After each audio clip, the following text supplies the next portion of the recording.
की तस्वीर हमने देखी है।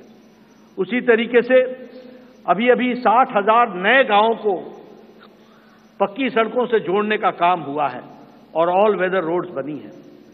कभी हमने कल्पना नहीं की थी कि गांव का सशक्तिकरण होगा, कभी गांव में भी कोई ऑप्टिकल फाइबर पहुंचेगा। लेकिन आज मुझे खुशी है कि आपके नेतृत्व में 2 लाख पंचायतों को आपके नेतृत्व में ऑप्टिकल फाइबर से जोड़ दिया गया है और उनको भी इंटरनेट फैसिलिटीज के साथ जोड़ा गया है।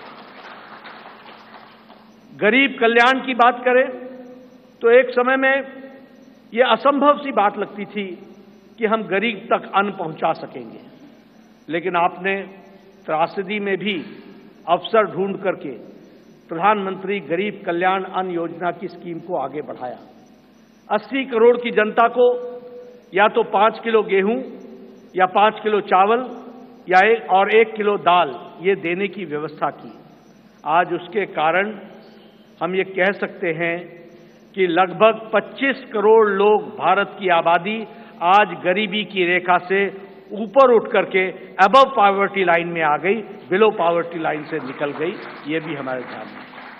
और इंटरनेशनल मॉनिटरी फंड के अनुसार अति गरीबी भारत में अब 1% से भी कम हो गई है, 0.08% 7% पर लाकर के खड़ा किया है। उसी तरीके से आवास योजना मैं यहां बार बार सुनाता हूं और मुझे वो बार बार इच्छा भी होती है बताने की, क्योंकि वो धरातल की सच्चाई थी।